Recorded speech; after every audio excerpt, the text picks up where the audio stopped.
Seja bem-vindo ao podcast MG Familiar. Um podcast sobre temas pertinentes que nos fazem refletir e frequentemente com implicações para a prática clínica. E damos as boas-vindas ao nosso anfitrião, professor Carlos Martins.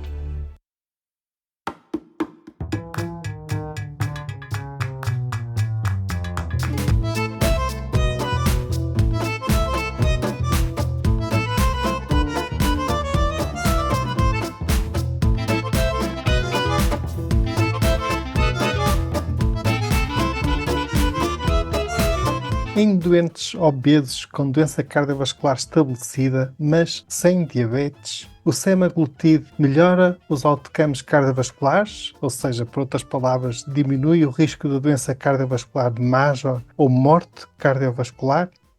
Caros colegas, esta é uma pergunta pertinente e vem a propósito de um ensaio clínico randomizado publicado no New England Journal of Medicine. Trata-se de um estudo financiado pela indústria farmacêutica em que os investigadores identificaram adultos de idade superior ou igual a 45 anos, com um índice de massa corporal superior ou igual a 27 e com doença cardiovascular estabelecida, mas que não tinham diabetes mellitus.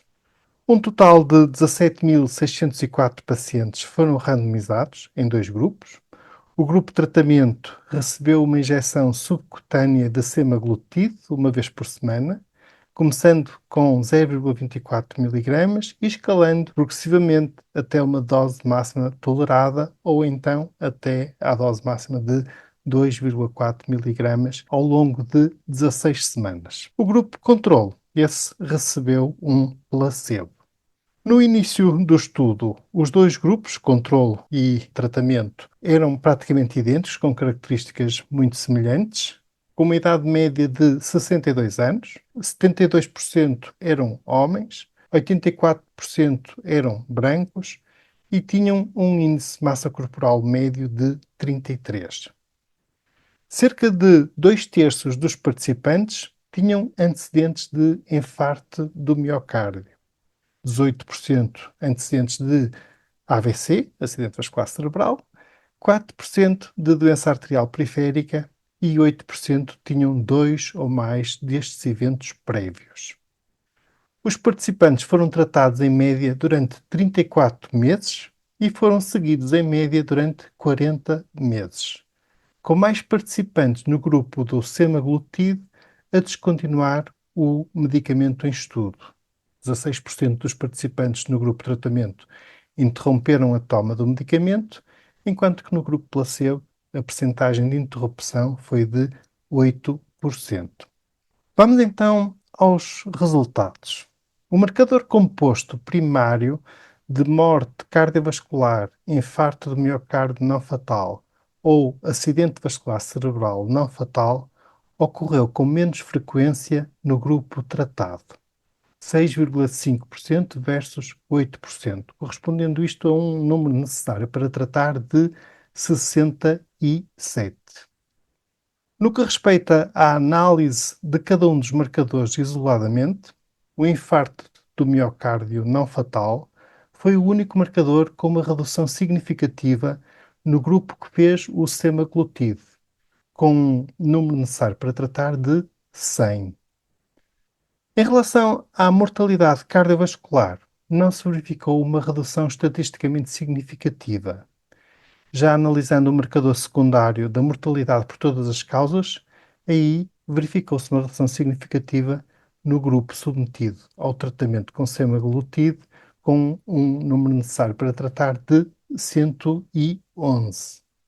Como seria de esperar, os pacientes do grupo do semaglutide também perderam aproximadamente 9% do seu peso corporal, em comparação com praticamente nenhuma alteração do peso no grupo do placebo. Então, em jeito de conclusão deste estudo, podemos afirmar que para pacientes obesos com doença cardiovascular estabelecida que não têm diabetes, o semaglutide diminuiu o risco de infarto não fatal, com um NNT de 100, como já disse, mas não a mortalidade cardiovascular. E isto ao longo de 40 meses de acompanhamento. Agora, em jeito de interpretação ou eventual translação para a nossa prática clínica, aqui temos que ter alguns cuidados. Por um lado, gostávamos de ter estudos adicionais, no sentido de se verificar se confirmam estes resultados. Depois, há que sublinhar que os pacientes incluídos neste estudo eram pacientes de muito alto risco com o diagnóstico prévio de doença cardiovascular. Portanto, não podemos extrapolar estes resultados para os obesos não diabéticos sem doença cardiovascular, que felizmente são a maioria dos nossos pacientes. Finalmente, para pacientes com estas características, obesos com doença cardiovascular estabelecida, mesmo sem terem diabetes, se quisermos maximizar a sua proteção cardiovascular, poderá, à luz deste estudo, fazer sentido iniciar tratamento com semaglutide.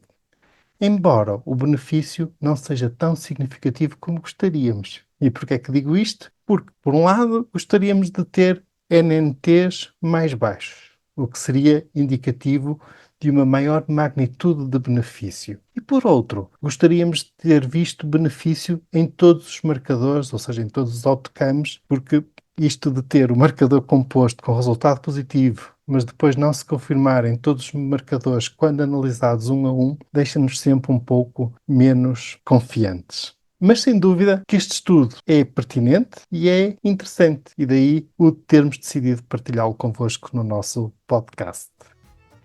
Antes de terminar, quero apenas recordar, enviem-nos um áudio com uma sugestão para o nosso podcast. Podem enviar pelo Instagram ou pelo Messenger do MG Familiar. Tentaremos integrar alguns dos vossos áudios em episódios futuros do podcast. E no áudio, deixem o vosso nome, especialidade e local de trabalho. E, por favor, não exceder os 60 segundos. E desde já, muito obrigado também por estarem aí desse lado e por nos ouvirem. Fiquem bem, continuem bem e até ao próximo episódio.